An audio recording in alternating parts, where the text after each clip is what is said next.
Warm welcome. How many of you were here last night for Robbie's presentation? Wonderful. Who is here for the first time? Welcome, welcome. God bless you all. It's so good to see all of you joining us as well. Well, we just want to remind you also, for even after the Cryptic Chronicles are over and we finished last session. Oh, sorry, the PA team got me again.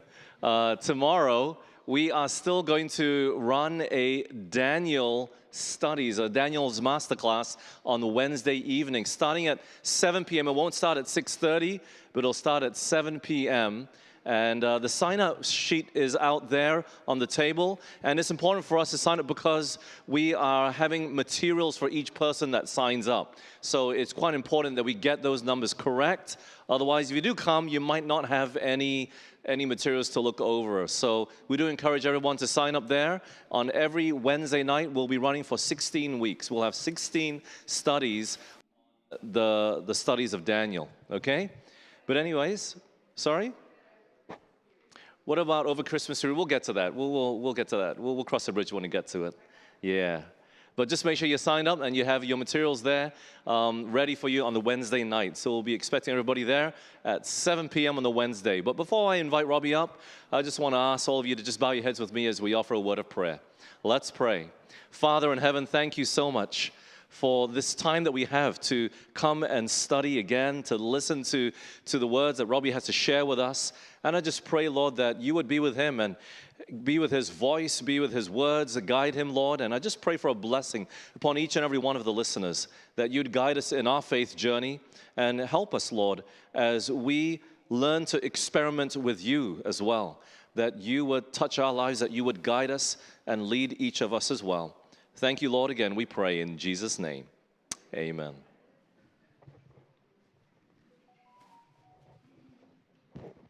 Good evening, everybody. How are you today? Did you have a good afternoon? Are you ready to continue part 2 of our Cryptic Chronicle Masterclass series? Are you ready? All right.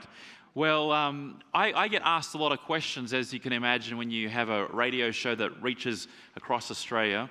And a number of people ask the question, so they've caught different parts of my story on the faith experiment. They've said they've caught the part that I was a non-believer, and then I've been going through this journey of studying ancient manuscripts and biblical prophecies and world religions. And they ask the question, well, how did you actually become a believer? Like, what was the thing that, if you were at the dinner the other night, I shared a bit of the story of how those 3 events, defining moments I refer to them as, they sort of set the dominoes all in motion to start falling to put me on this journey.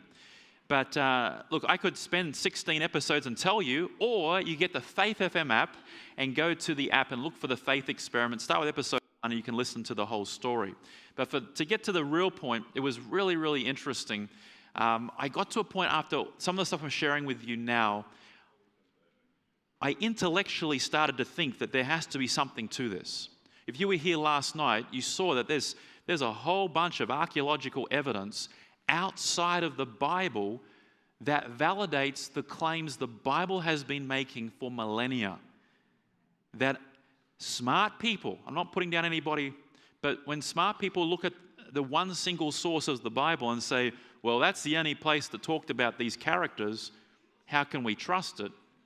Eventually, the archaeology came along and allowed us to get the evidence to justify that the claims of the Bible were actually accurate.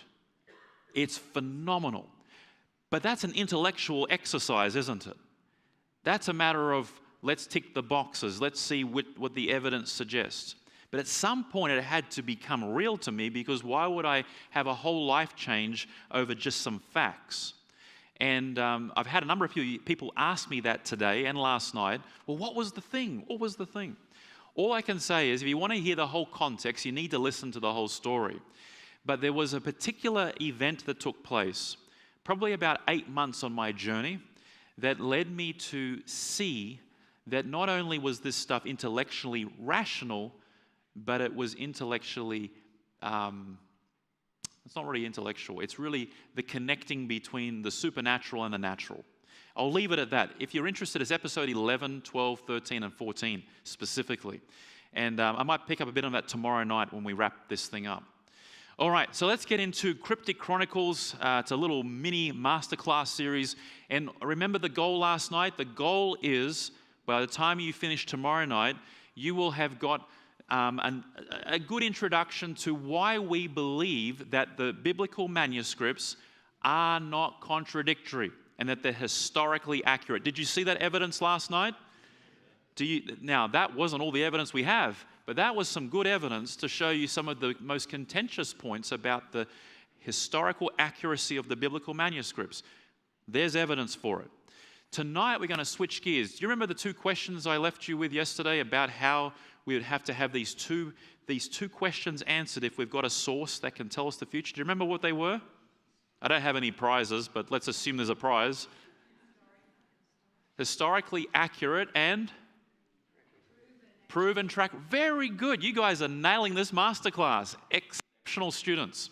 So tonight we're looking at what I'm calling the Oracle's Code. The Oracle's Code. So last night was how ancient mysteries reveal the future. Tonight is the Oracle's Code. And last night we looked at the first point, which was how do we know that the biblical manuscripts are historically accurate? We've ticked that box for our masterclass little series. The second topic now is how do we know, does it have a proven track record of dependable prophecies? Now, how many of you came to the dinner the other night on Thursday night? All right, good. Well, a lot of you didn't come. Awesome. I'm glad you're here as well. So I talked on Thursday night about this thing called prophecy. And prophecy is really, it's a description of what will happen in the future before it happens. At its bare minimum, what prophecy is really by definition is the future history written in advance. Does that make sense? It's history written in advance.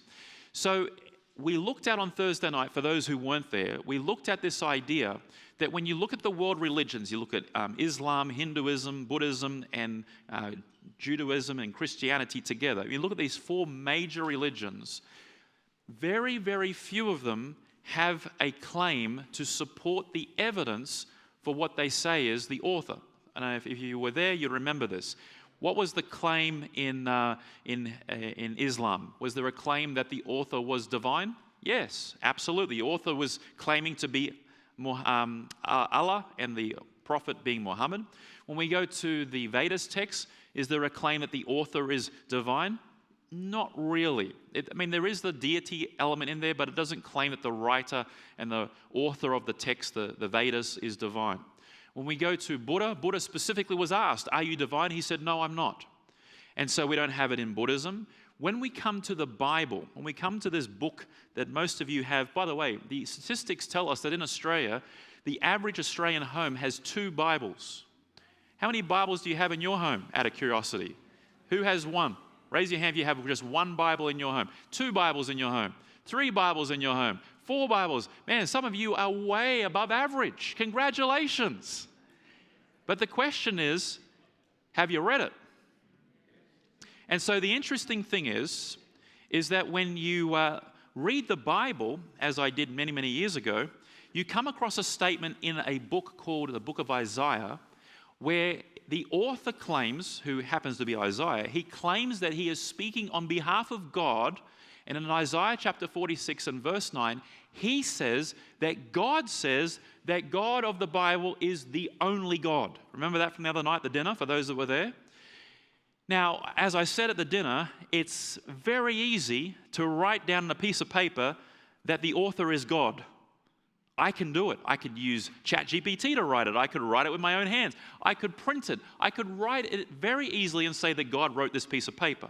But the question is, well, how do we know that the author is in fact God? And so what we found was that in the Bible specifically, in the very next verse, Isaiah 46 verse 10, it says, here's how you'll know that I'm God. Do you remember what it was for those who were at the dinner? For those that were at the dinner, this is your chance to shine. What did verse 10 say? What was the big piece of evidence that God of the Bible claims is the evidence that he is God? What was it?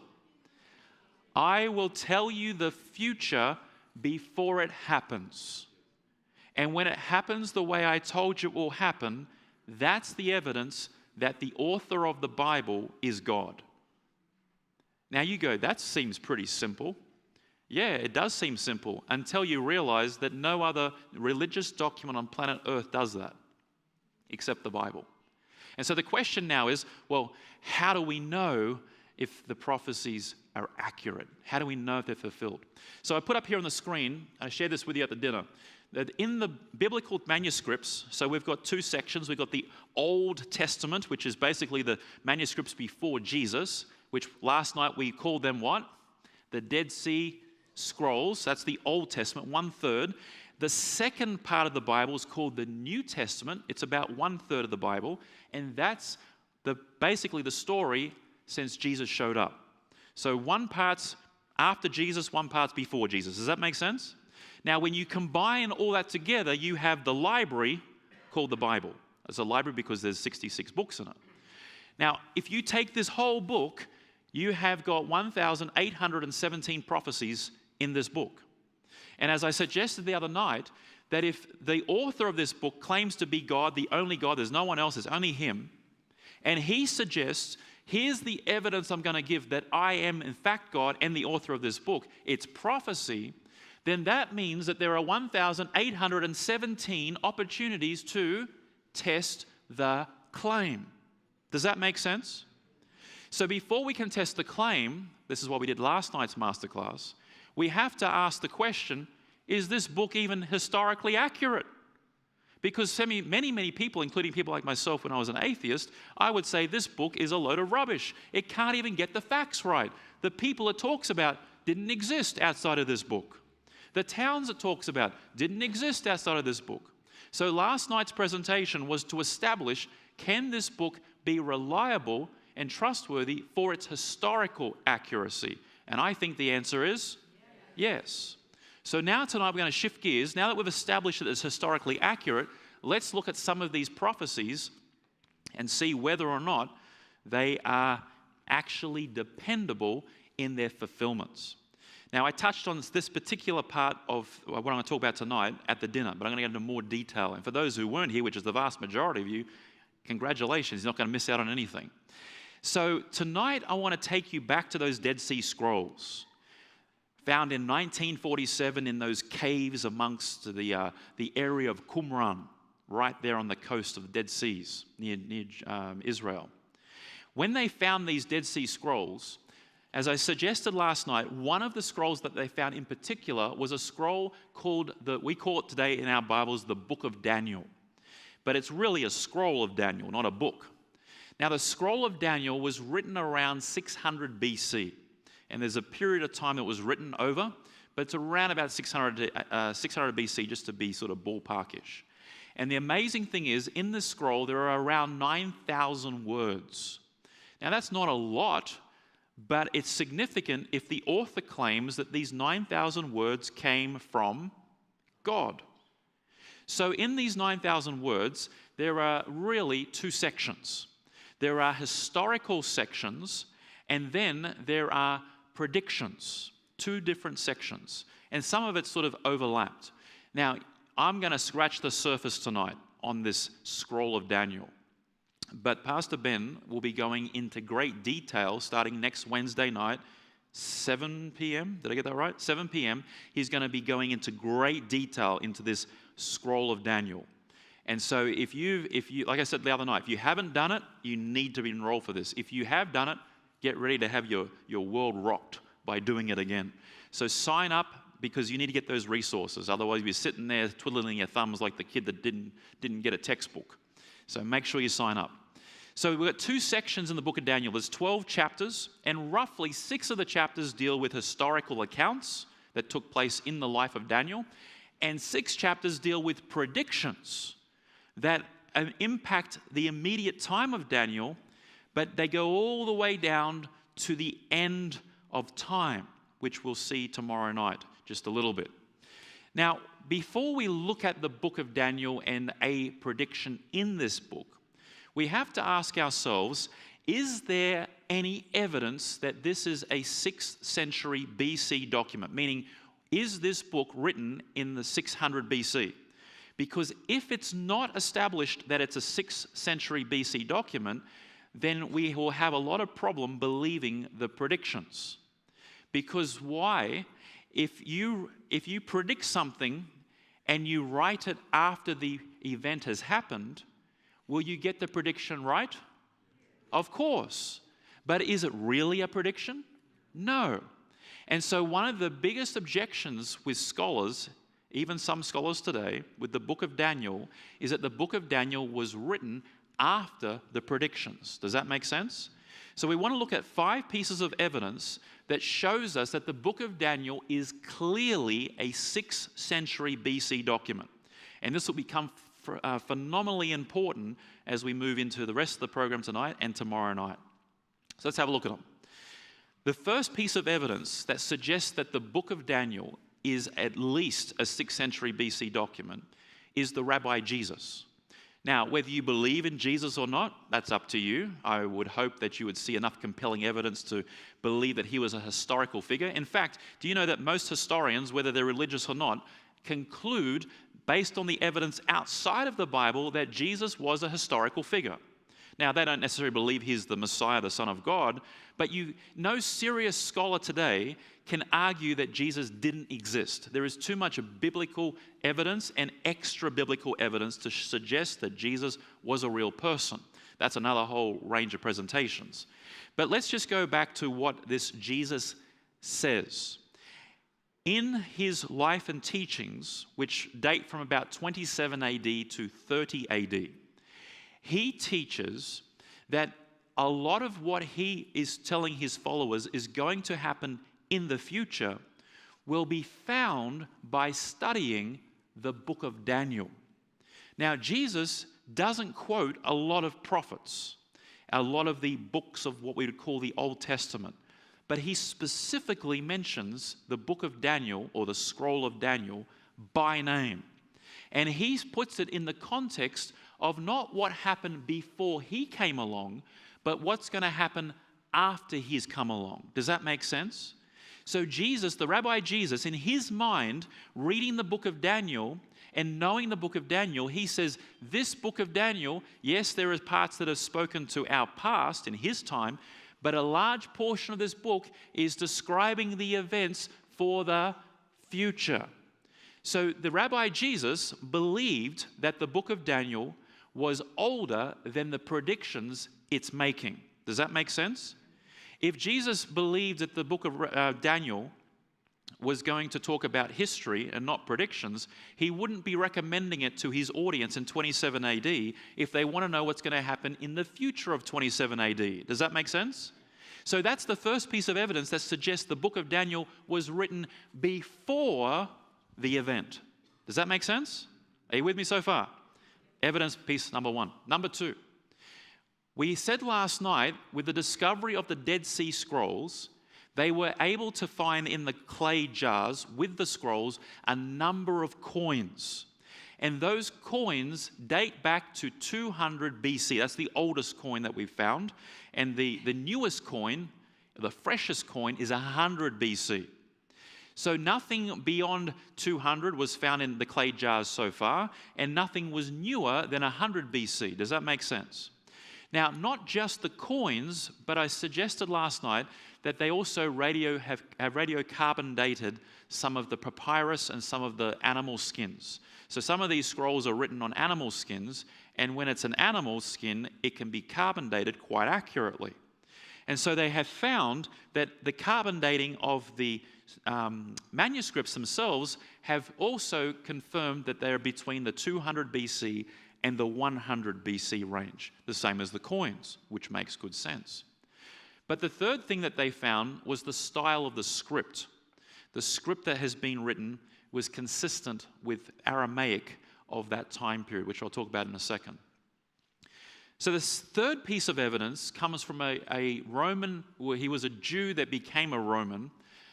His name was Josephus. I don't know if you've ever heard of Josephus. He's one of the most respected and famous historians from the era of around about 100 and something BC, AD to about 120 AD, in that time period.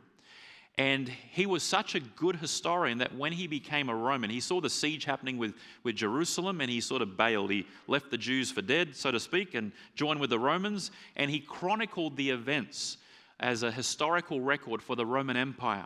So he's a very reliable source. Now, Josephus claims that the book of Daniel in 332 BC, a copy of it was given to Alexander the Great. 323 BC. And that was a copy, 332 BC. That was a copy. So put this all together so far. So Jesus is saying, the book of Daniel we have in 27 AD, that I'm teaching from and preaching from, you need to study it if you want to know what's going to happen when? In the future. Meaning the book, the events and the predictions have been written before the future, from Jesus' perspective. Are you with me so far? Then we've looked at, hey, according to the carbon dating and according to the coins and the Dead Sea Scrolls, the copies that we have are 100 to 200 BC. So if they're copies, then the original has to be older. Is that with me so far? Then we have Josephus claiming that a copy of Daniel is given to Alexander the Great in 332 BC. Which means that if the copy was around in 332 BC, which is older than the Dead Sea Scrolls, then the original must be even older. Are you following the logic here? Third piece of evidence. Now here's the fourth piece of evidence, and I love this piece of evidence. This is the evidence of the last king of Babylon. If you open up your Bible today, pick it up and go to Daniel chapter 5, it will tell a story about a king, and his name is Belshazzar. And he is described by Daniel in Daniel chapter 5 as being the last king of Babylon. Because in the story, the Medes and Persians besiege the city. They come up the dry river Euphrates. They march right in there. And I don't know if it was off with his head, but he was no longer living, put it that way. And so the book of Daniel has claimed for about 2,550 years that the last king of Babylon was a guy called Belshazzar. For the last probably 2,000 years, historians and archaeologists and scientists and critics have said the Bible, specifically the book of Daniel, is full of it. It's a fictitious story because there's no evidence for Belshazzar being the last king of Babylon. Now, you know where this is going to end up, right? But let's go through the exercise. So the Bible claims that Belshazzar's the last king of Babylon and he dies around 539 BC. That's the biblical claim. And as I said, for many, many centuries and almost millennia, that has been disputed because there's been no evidence for it. That was until 1881 when they discovered the Nabonidus cylinder. Now, the Nabonidus cylinder is exactly that. It's a cylinder. And this is a chronicle. That's why I call this Chronicles, okay? So a chronicle is basically a cylinder that they would have a scribe writing in all of the events and the actions of the day. There's things like how much wheat they brought into the barns and what the exchange rate was with the other tribes. It's all the boring administrative minutes and records. It's called Chronicles. But this particular chronicle, which was found, remember in the early 18th century, that guy called Henry Rawson, the British soldier, who came across the Behisden inscription on the Silk Road with the 3 languages. Remember, he spent about 15 years decoding the Mesopotamian cuneiform. Remember all that? Well, as a result of that, it turns out we can read this now. And when the cylinder has been read, it's written in the time of Nabonidus. Now, Nabonidus was a king of Babylon. And I want you to notice what one of the parts of this chronicle reveal. It talks about Nabonidus having a son, and what's the son's name, everybody? Belshazzar. You see, academia had believed for nearly 2 millennia that the last king of Babylon before the Medo-Persians took it over was Nabonidus, not Belshazzar. There's no evidence for Belshazzar until the scientists in the form of archaeology got to digging. They come across this cylinder, and they get the ability to read it, and then they decode it, and the history books are wrong now. Not only was Nabonidus not the last king, but he actually had a son, and his son's name was Belshazzar. Now, what changed? Did the Bible have to be rewritten? Or was it the history books? It was the history books. And it was substantial finding. It put shockwaves, as they say, through the archaeological world. But that doesn't prove that he was the last king, does it? It just says that he had a son. Doesn't mean he was the king. So maybe the archaeologists who were arguing that there's no evidence for him actually were right. Until they discovered another chronicle. This is a clay tablet in this time, not a cylinder. And this one's called the Nabonidus Chronicle. Instead of the Nabonidus cylinder, we've got the Chronicle. And this was discovered in 1879. It's in the British Museum today. You can go there and look at it right behind the glass there. And when they translated this one, you're not going to believe what they found. I mean, you're just not going to believe, are you? Here's what they found. They found a story. And the story goes like this. By the way, Nabonidus, you remember Nebuchadnezzar last night? The king of Babylon that took the 3 raids on Jerusalem? So Nebuchadnezzar had a son. And Nebuchadnezzar's son, surprise, surprise, was named Nabonidus. So Nabonidus took the throne of Nebuchadnezzar. You with me so far? So in this chronicle, what it tells us is that Nabonidus is king. And this is where Babylon, the city, was, this is Iraq today. And as Nabonidus is king, he's king for a short space. And in the chronicle, it says that he decided that he wasn't really accustomed to being in this kingly position. And what he really wanted to do was move to a place called Timah, which is over here in modern-day Saudi Arabia. He would have traveled along this route here to Timah, which was also a part of his kingdom, and he decided to become a spiritual recluse. So Nabonidus, he leaves Babylon as king, and he moves across to what would be Saudi Arabia today, to Timah, and becomes a spiritual recluse. But this is what it continues and tells us. It says that Nabonidus entrusted the kingship to, oh, come on now, say it with thunder, to Belshazzar in the 3rd year of his reign. So Nebuchadnezzar apparently dies. Nabonidus becomes king. He rules for 3 years, and then he's had enough, and he wants to go on a spiritual retreat. And so he leaves Babylon, but now he entrusts the kingship to who? Belshazzar. And who's Belshazzar based on the cylinder? His son. So his son, Belshazzar, became the king over Babylon. Now, what we actually know now from other discoveries is it was a co-regency, which means that Nabonidus was still king, but so also was Belshazzar. Now, there's a story in chapter 5 where it talks about how Belshazzar is having a big feast, and he's drinking from the golden vessels, and then all of a sudden, you've heard this, I'm sure, a hand comes and writes on the wall. Have you heard this story? It's called The Hand Writing on the Wall. Pink Floyd made an album out of it. If you know who Pink Floyd is, some of you look old enough to know. But anyway, so he wrote on the wall, and the Hebrew text says that he is so freaked out. In English, they've made it more palatable, but it describes him as urinating.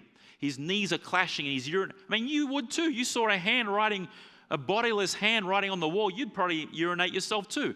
That's what it describes. And so Belshazzar is, what does this mean? So they call eventually for Daniel the prophet. So Daniel shows up, and do you know what Belshazzar says? Do you know what he says? He says, if you can translate this and tell me what this means, I will what? Do you know? I will make you what? 3rd in the kingdom of Babylon. Why 3rd? People have argued it's because of the queen. No, it's not. Belshazzar wasn't number 1. Who was number 1? His father, because he was a co-regent. So his father was number 1, he was number 2, and he was offering the next best thing, which was number 3. So apparently, Daniel actually knew what he was writing about. But it took nearly 2,000, or actually more than 2,000 years to get the evidence to support it. So all of this story now comes from the Mesopotamian records. And all it's done is it's completely confirmed what Daniel wrote 2,600 years ago. So it's pretty compelling that the book that we have, the person who wrote it knew exactly what was happening in the year 2600 BC, or a 6th century document. Does that make sense so far? Isn't that profound? When you pick up the book of Daniel, or any of the Old Testament books for that matter, and in the New, you can believe it because it was written by people who were actually there. So Belshazzar, as I just mentioned, it turns out he was a joint king or a co-regent with his father Nabonidus. The fifth piece of evidence is that the book of Daniel is an interesting book because it's written in Aramaic and it's also written in Hebrew. Two very, very similar languages, but slightly different. The Aramaic that's used to write it is absolutely consistent with 6th century style of script. You know, for example, has anybody here read Old English books? Like they're printed in the Old English times. Anyone done it? A couple of you have. Can you tell me, is it similar to our English today? Yeah, it's similar, but is it different enough to be different? What sort of things are different with Old English to current English? The spelling, right? Like, for example, I think it's the R looks like an S, or an S looks like an R. I forget which way it goes. But if you read it, you'll go, that's an S. No, it was an R. Like, they just totally decided to turn one to the other over the course of time. So we can tell from the English scripts of what roughly time period it was written. It's the same with Aramaic. So as you're looking at the Aramaic and you understand, so that style that they're writing in is consistent with this particular time period. And the scholars agree that the Aramaic is consistent with 6th century. So all of that is to prove the point that when we pick up the book of Daniel, we are reading a book that is making certain predictions way before the predictions come true. Does that make sense? So when the skeptic says, and I've been that skeptic, the skeptic says, this is a book that was written after the event to make it look like it came from some divine source. You've got 5 very compelling reasons to explain why that's just not true. Does that make sense so far? All right.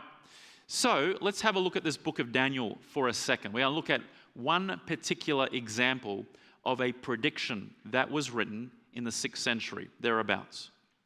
So let's look at a prophecy. So after we have the collapse of Babylon, with the death of Belshazzar, the last king, according to Daniel. Daniel says that there is a new king in town. It's Darius the Great. And then the Medes and Persians take turns of sharing power. They were like cousins that joined an alliance, kind of like the Liberal and National Party, I guess, where they take turns, although they don't really take turns, do they? But anyway, bad example. So after Medo-Persia comes into power, Daniel claims that he has received a vision from Yahweh, the God of heaven, who has told him who is going to take control after Medo-Persia. And Daniel claims that God told him it would be a kingdom called Greece. Now, this is a phenomenal development because when Daniel wrote this, it was 200 years before Greece ever existed. 200 years before the birth of the first king, which was Alexander the Great, and a phenomenal story. It turns out that in 332 BC, this is what Josephus tells us, in 332 BC, Alexander the Great he wasn't the great then, he was just Alexander, but he was going fast, it was the swift. He was going east, conquering and conquering as he went from where you can imagine Greece being on the map, going east, going through what's next, I think it's Turkey, and then through that region, he's going down through Syria and Samaria and heading down to Jerusalem. And Josephus tells us a story that in 332 BC, when he gets to Jerusalem, out come a bunch of rabbis from the temple. And they come out to meet. They've obviously heard that Alexander is coming. They know what he's been doing, and they want to intercept him. And so they go out, these religious rabbis from the Jewish faith, and they get out there, and Josephus tells us that when they come out, they present before him a scroll. Now, this is a Bible, it's a book, okay, but bear with me. They present a scroll to him. And the scroll is the scroll of, you know what it is, right? Daniel. Now, you imagine you're Alexander the Great, you've just conquered a few little tribes and villages, and you've got great ambitions, and Jerusalem's on the target. That's your next stage. You get there, and these religious nutters come running out and going, hey, wait, we want to show you a document. Apparently, it got his attention. And Josephus tells us that they shared with him Daniel chapter 8. So of the scroll, the 8th chapter, a prediction that Daniel wrote 200 years before. I want to share with you, word for word, what Josephus claims the Jewish leaders read to Alexander the Great from their Hebrew text to a Greek person. This is what they read. This is found in Daniel chapter 8, verse 3. So you imagine, you're Alexander the Great. He says, this is Daniel speaking, then I lifted up my eyes and saw, and there standing beside the river was a what? A ram.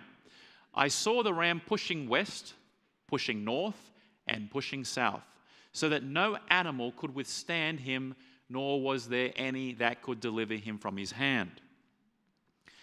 I suggested the other night that in biblical prophecy, animals normally always represent some sort of power or institution, whether it's a kingdom, whether it's an organization, it's a system of power. And the different animals represent different powers. So immediately from a person who studies Hebrew prophecy, we can assume almost immediately that that ram represents some kind of power. Does that make sense? And the power is doing something. It's pushing west, it's pushing north, and it's pushing south. So which direction is it coming from? From the east. You guys are excellent at this masterclass. I'm telling you, you're going to all get certificates. No, you're not really, but you should. So it's made this point, there's this power, it's in the east, and it's pushing west, it's pushing north, it's pushing south. So it's basically going everywhere from where it's coming from. All right, so Alexander the Great, I'm sure he's going, you better get to the point or you're going to face the end of my knife. Like that's probably what he's thinking. So now we get to the next part of the prophecy, and it says, and I was considering the ram, and suddenly a male goat. Now, a goat is another kind of what? Animal or beast, which means that we had a power that was free reign. It was going north, it was going south, it was going east, it was going, west. It was going the whole, it was dominant, is the point. Free reign. But as Daniel's considering this thing, going, man, this is amazing. All of a sudden, he sees another beast. And a beast represents, loosely speaking, some kind of political power or organized power. So immediately we should assume that there's some kind of what? Conflict coming. Does that make sense? But let's keep going. Let it talk. It says, and it's coming from where? Uh-oh. Where's the ram coming from? Which way was it going? North, south, and where's the goat coming from? And that means it's going where? Which means we're facing a clash, some kind of war. But it continues on. So Alexander the Great's hearing this. It continues on and says, coming from the west, across the surface of the whole earth without touching the ground. What does that sound like? If you're not touching the ground, it sounds like you are flying, which means you're going very, very fast, especially in a time when there's no jets. There's an animal, it's not even touching the ground, but it's moving, and it's moving east, fast, across the surface of the whole earth. So something fast happening here. And then it continues on without touching the ground, and the goat had a notable horn between its eyes. The male goat was moved with, what's that word, everyone? Rage against him, that being the ram, attacked the ram and broke his two horns. There was no power in the ram to withstand him, but he cast him down to the ground and trampled him, and there was no one that could deliver the ram from his hand. So you get the picture, right? Without even knowing what this prophecy is supposed to be talking about, we can see very, very clearly it's a picture of two powers. One's in obviously universal control. There's no one against it. Then all of a sudden, while he was considering this, along comes this guy, and this guy is coming to the same territory, and they clash. But this one's coming fast. And when they clash, this one, the goat, annihilates this one to the point where it says there was no one who could deliver the ram. The ram's done. Are you with me? You wouldn't want to be the ram in the story, would you? So here's an artist's illustration of what this scene might look like. Here's Daniel. In the context, he's standing by the river Ulai there in the Medo-Persia area, which was Medo-Persia at the time. And he's looking up in the vision, he sees this ram, and along comes this goat, and the goat annihilates the ram. Now, this was all being read to Alexander the Great while he's standing there ready to destroy Jerusalem. Now, what do you think the Jews are trying to do? Of course, right? But that's not where the prophecy ends. You could say, oh, Alexander the Great, you're the winner in the story. You could say that. But I want you to see what a 6th century BC document actually said. This was 200 years before this story took place. This was written. Here's what it says. It says the ram, this is supposed to be God speaking to Daniel in about 600 BC. It says the ram which you saw having the 2 horns, they are the 2 kings of Medo-Persia. So in this prophecy, you don't even have to guess who these beasts are. That ram, Medo-Persia. What happens to Medo-Persia in the story? Annihilated. All right, I'm sure you got Alexander the Great's attention because you know who's right next door to Jerusalem? Where Alexander the Great is going? Medo-Persia. Oh, really? I'm imagining Alexander the Great going, really? So Medo-Persia gets annihilated. Tell me more. So they read on. Now, this is 200 years before Alexander the Great is here. Keep that in mind. These Jewish rabbis read the next verse. This is verse 21.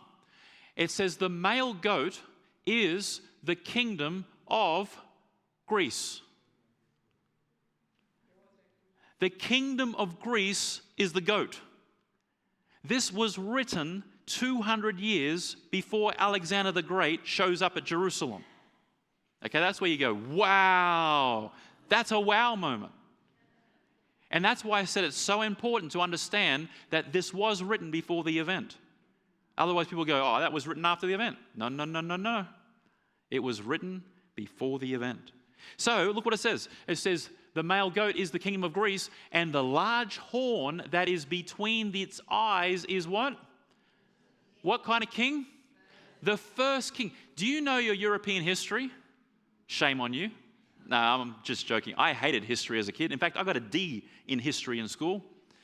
I can say it. Now I think I do pretty well. But anyway, the first king of the United Greek Empire, ready for the drum roll? Ding. Alexander the Great. It's not the second king.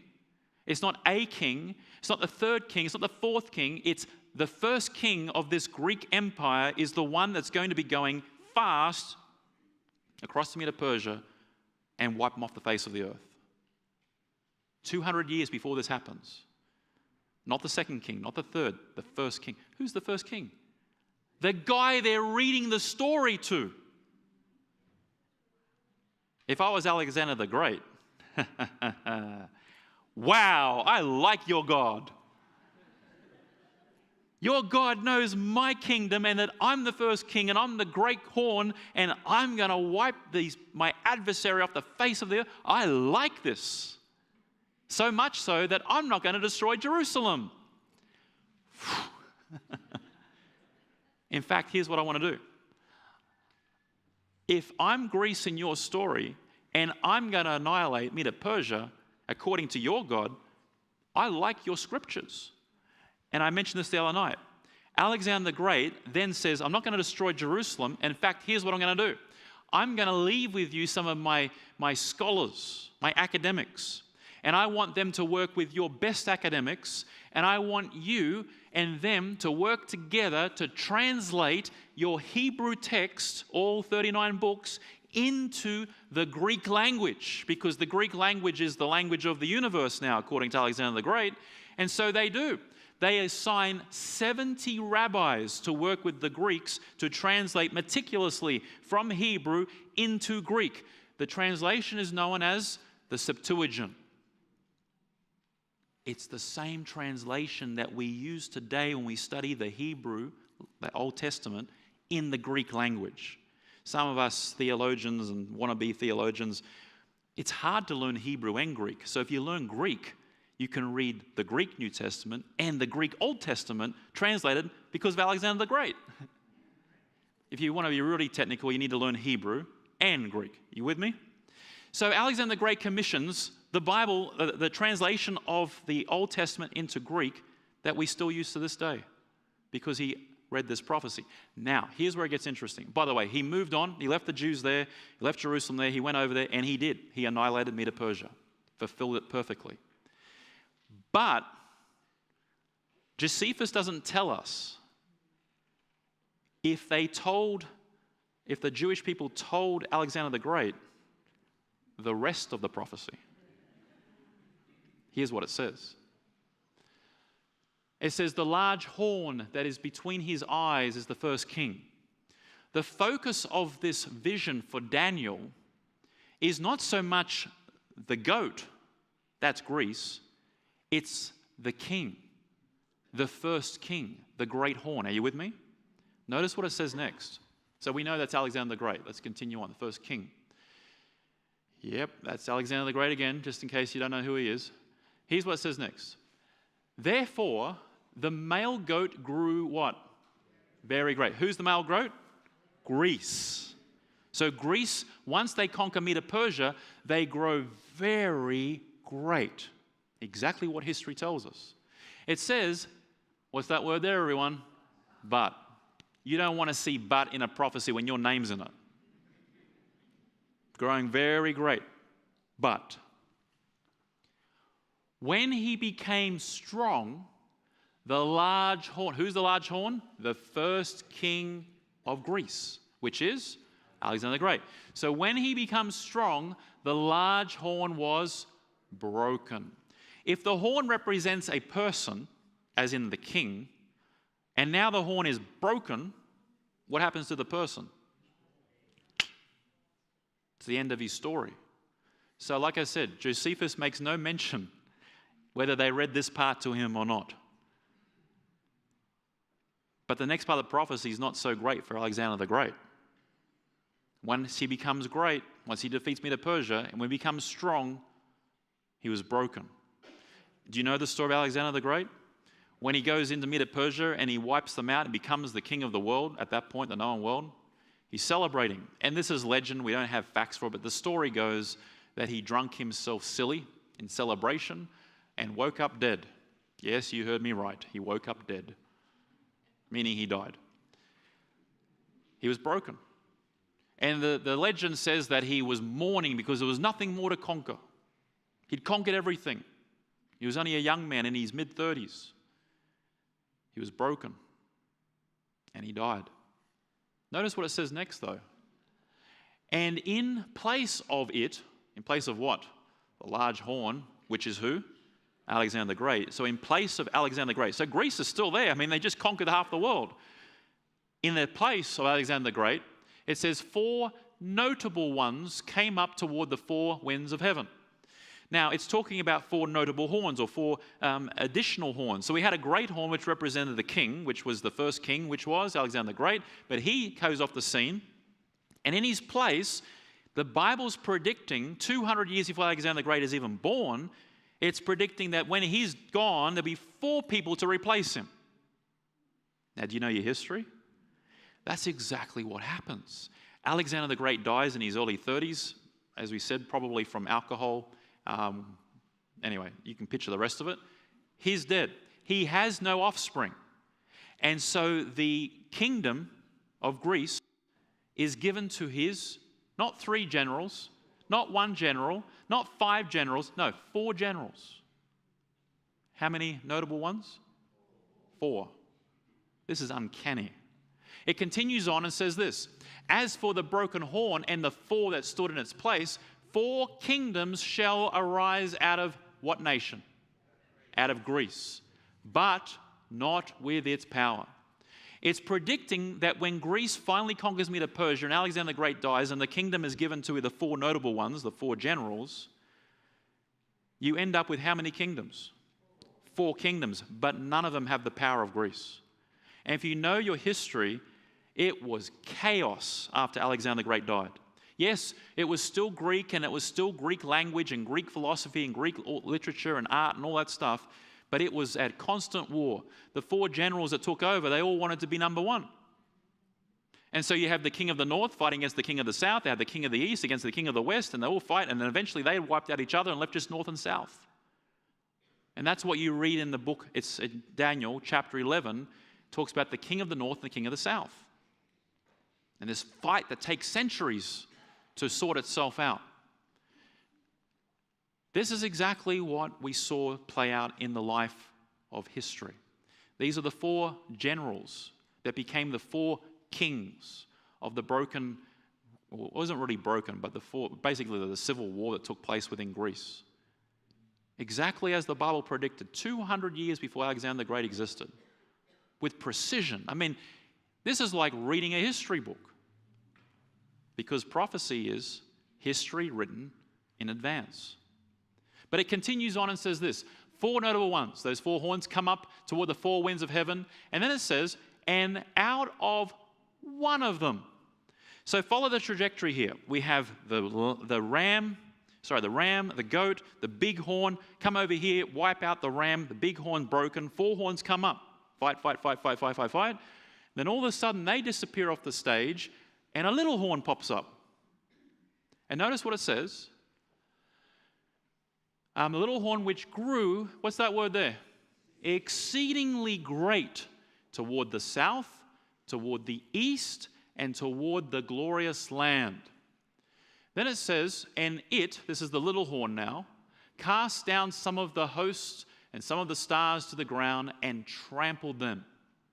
He, the little horn, even exalted himself as high as the Prince of Hosts, and by him the daily sacrifices were taken away, and the place of his sanctuary was cast down.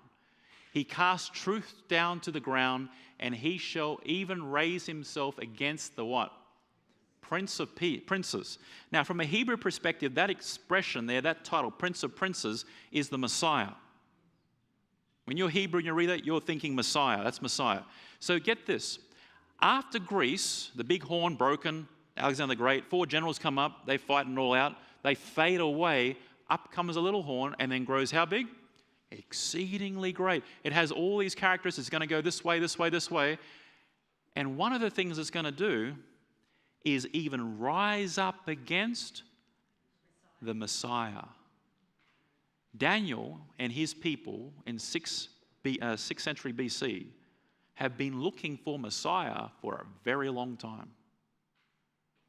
The prediction says Messiah and this power are going to intersect in human history. Are you with me? This is profound. So let's put this on the board.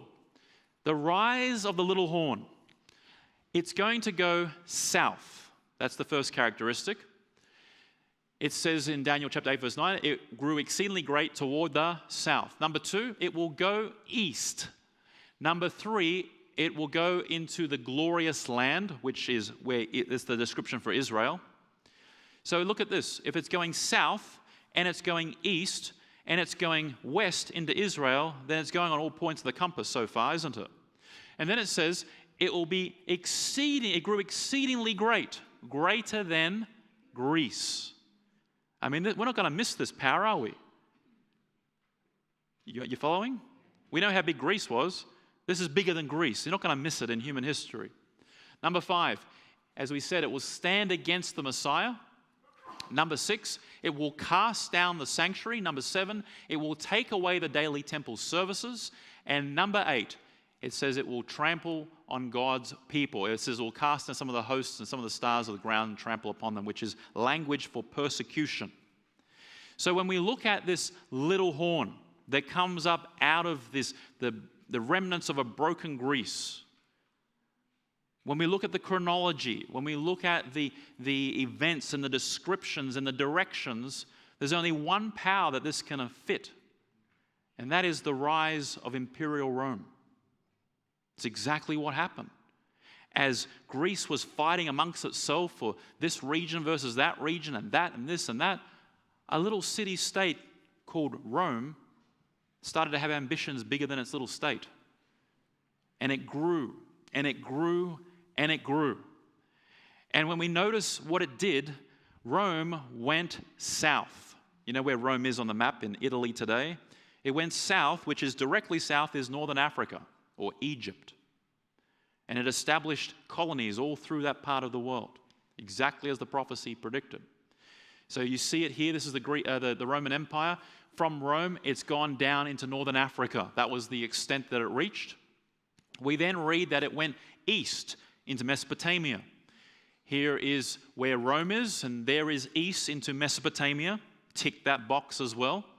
It would go into the glorious land. That's exactly what happened. In fact, I think I've got a slide here. In 63 BC, Ptolemy marched into the regions of Judea on behalf of the Emperor of Rome and took it and declared it as a Roman state, a territory that it would then govern. And it governs from 63 BC all the way down to 457 BC. AD. Very, very long time. So then we see that one of the predictions is that it will be greater than Greece. Exceedingly great is the way the prophecy says it. So let's do that. Here is where Greece was, and there is where Rome was. Now, it looks like it's not too different in terms of geography until you recognize that one lasted from about 300 BC to about 168 BC, which is how many years approximately? Wow, I can see your math is awesome. What did you say, Ben? 140, about 140 years for Greece. And Rome is from 168 down to about 457 AD. How many centuries is that? It's about 6 centuries. So whether you look at the geography, whether you look at the length of time, Rome was greater than Greece. Number 5, it says it would stand against the Messiah. Now, you all know when it comes to Easter, we talk about a crucifixion that took place. And that crucifixion was of the person that 1 billion plus people on the planet believe was the Messiah. That crucifixion scene was the execution instrument of only one empire on planet Earth, Rome. Even though it was a Jewish problem, in reality, the Jewish people didn't want this Jewish rabbi to be seen as Messiah, and they wanted him knocked off. They couldn't do it according to their law because they were under the rule of Rome. And so they take him to Rome, and Rome says, I don't find any fault, and this is your problem. You sort out you annoying Jews. And they say, no, according to our law, he needs to die. We can't condemn him to death. You have to do it. And so almost reluctantly, according to the story, the Roman governor, Pontius Pilate, by the way, we found evidence for him. In Caesarea, they found a stone that has Pontius Pilate, governor of Judea. And not just that, they have found graffiti. Yeah, they had graffiti back in the day. They found graffiti of a person that scratches in or etched into rock. So it's pretty hardcore graffiti. It's etched in. And it's a picture of a person being nailed to a cross, and they're making fun of Jesus because they're calling it Jesus, the King of the Jews, and they put a horse head over his head to sort of make fun and mockery of him. But this was found in the same place where Pontius Pilate's name and inscription is found in Caesarea, which is near Israel. So we know for sure that Pontius Pilate was a part of the real history, and he was also the governor at the right time, all that sort of thing. So back to the story, the governor, Pontius Pilate, says, I don't find any fault with him. And they say, wow, we want him dead. Crucify him, crucify him. And so he gives in to the masses and they crucify him. But it was him. He said it himself. He says, don't you know, talking to Jesus, I have the power to condemn you or to set you free. Now, he was a little bit weak because he claimed he had the power, But when the Jews pushed him, all right, you do as you want. So they crucified him on a Roman instrument. That's what the prophecy says. That this power, this little horn power that will be exceedingly great across all that time period and all that space, they're the ones that would actually stand against him. Exactly as it predicted. Now here's the unique thing about this. The art, and I'll call it that loosely, but the art of crucifixion, in that whole 600-year span of the Roman Empire, crucifixion was used for about 150 years. That's it. They didn't use it leading up to the time of Jesus, and they stopped using it shortly after the time of Jesus. But during the time of Jesus, they used crucifixion. And Jesus fulfilled another prophecy that talks about hanging on a tree. So here's the sixth characteristic. It says that this Roman power would cast down the sanctuary or the temple. And if you know your history, in 70 AD, Titus is marching the Roman troops down to put out a rebellion taking place in Jerusalem. And the Jews are obviously defiant. And so Titus does a siege, and they end up basically saying, we're coming in ready or not. When they do, Titus is on record as saying, according to Josephus, that he said, don't damage the temple, because it was a wonder of the world. It was also made a lot of gold too. And said, don't damage the temple. But someone in the fight, and it was a massacre, to be honest, fire gets into the sanctuary, curtains and furniture catch on fire, and the whole thing goes up. And today it's known as 70 AD, the Great Destruction of the Temple and Jerusalem. 1 million+ people died as a result of this. Traumatic scenes that unfolded. But the temple was destroyed, exactly as that prophecy predicted. Then it says that they will take away the daily temple services. If you're not familiar with the daily temple services, there was a number of instruments inside that temple service that were used to perform these rituals in honor and worship of God. Titus, before the destruction of the temple, is depicted here on the Arch of Titus, carrying with his troops. Here's the Roman soldiers leading out. They're carrying, can you see that picture there? Can you see that? That's the golden lampstand, or the menorah as it's called. And they're carrying out other various symbols and furniture coming from the sanctuary. They're carrying it away. And the second that stuff leaves the sanctuary, guess what you don't have? You don't have anything to conduct your services with. And so the temple services ceased, and shortly after this that the temple is destroyed. Exactly as it predicted. But perhaps number 8 in this characteristics of this little horn is the most devastating. Think of this for a second. More than 600 years before the event, Daniel claims that God has shown him in a vision, in a prediction, to write down that this little horn power that's going to rise on the world stage after Greece, it's going to do all these things, one of the things it's going to do is it's going to persecute the believer in God. Think about that for a moment. We see exactly this process being fulfilled almost immediately after the story of Jesus and all that crucifixion business happens. We see that the Roman state starts moving and positioning itself against the follower of God. It was in the scenes like the Colosseums around the empire. I don't know if you can see the picture here. Obviously, this is an artist's representation of what took place. But can you see these sticks? See how they're on fire? That's the lighting source for the Colosseum. I've been to the Colosseum. It's a phenomenal structure. But as you stand there and you see these light poles basically giving fire to create light for the games, if you look closely, these are people. You see, what the Romans had done is they rounded up anyone who was seen as a problem, i.e. the follower of God at this point in the story. They dipped them in tar alive, strapped them to the poles and lit them up. And they allowed them to be the candles, the human candles for the games. Now, if that wasn't grotesque enough, They would also, on occasion, use these followers of God as the sport. They would put them in the Colosseum and allow the wild beasts. They had lions, they had leopards, they had all sorts of exotic animals, and they would allow them to basically hunt down these humans in front of the masses. And this was the sport. Imagine what happened in the shadows and the corners of the empire. But unfortunately, this was accurately fulfilling the prediction that was given more than 600 years before. Here's the Colosseum today, and there's a number of places around the former Roman Empire where there were even smaller Colosseums but performing the same tasks. So we've looked at this prediction in Daniel chapter 8. This is one prophecy. How many prophecies did I say there were in the entire Bible?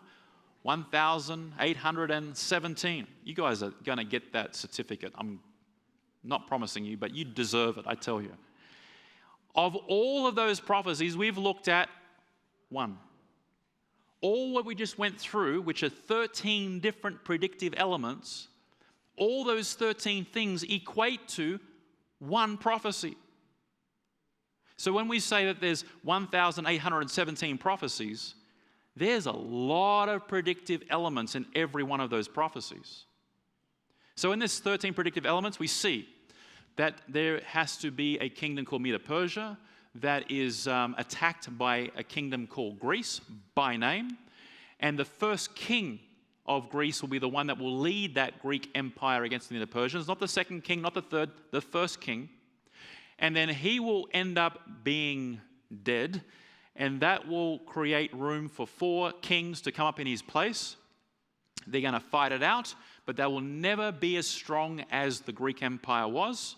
And then as a result of all this fighting, toing and froing, it will create space and a vacuum of power for a little horn to come up, a little city-state to come up and to grow exceedingly great. And in that growth, it will accomplish 8 things. It will go to Egypt, it will go to Mesopotamia, go to Israel. It will be greater than Greece. It will stand against the Messiah. It will cast down the temple. It will take away daily services, and it will trample on God's people. There are 13 things this one prophecy reveals. And again, this was written in the 6th century BC.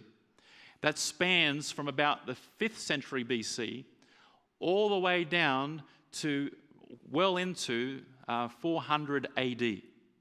That is a huge amount of time that this one prediction is covering. And yet, if you look at the history books, every single one of those 13 points was spot on. That was the wow moment. I'm just helping you out, Aubrey. That was the wow moment.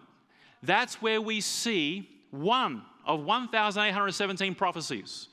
Just sort of, you want to know if I'm God? All right, here's one. Here's one. It's going to start in 500 BC. It's going to go down through one empire to another empire to individual. He's going to die. 4 will come up. Another little city-state will come up. We'll go do 8 things, and we're going to be down here 400 AD later. So that's almost 1,000 years, close to 900, almost 1,000 years between the 2 points. There's one prophecy for you. Well, someone got it. I saw you, gentleman in the blue shirt. Wow, very good. That's a wow moment. And there's another 1,816 more to look at. Can you see why I'm in a faith experiment? So, I challenge you this evening.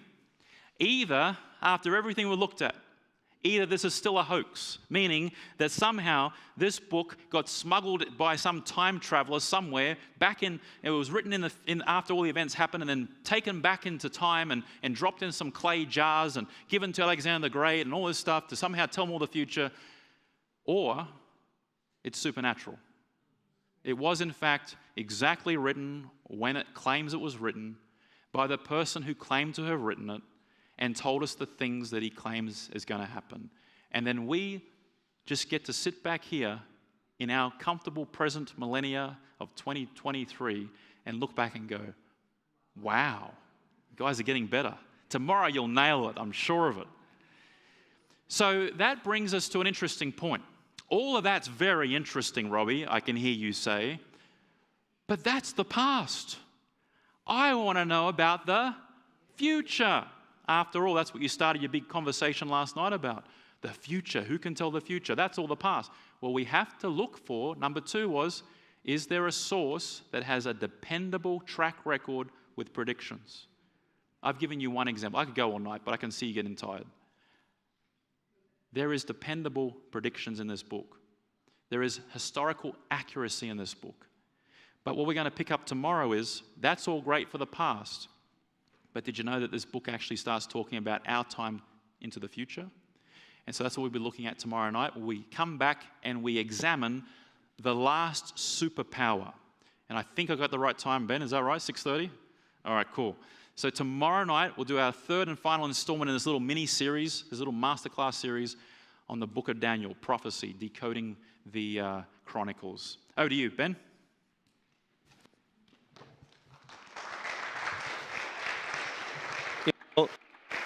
Instead of clapping, I think we can say that word W-O-W together, just so that we can give Robbie some encouragement for tomorrow night, eh? 1, 2, 3. Wow. Thank you so much, Robbie, for sharing with us. We are looking forward to tomorrow. Why? We've been looking at history, and if you're like me, I wasn't a great historian until I got in contact with the Bible, and it's kind of made us dig into the past, isn't it? But it gets exciting when we now flip over into the future. So thanks again so much, Robbie, for sharing with us. And I just want to share something with you that he hasn't talked to me about, but you see it on the poster over there. You know, the radio station, they have a lot of expenses there. And even for Robbie coming out, it's been on their own expense to come and bless us. And we're not fundraising for him. He's not getting any money in pocket, but hey, we can be a blessing just to give $1 a day, isn't it?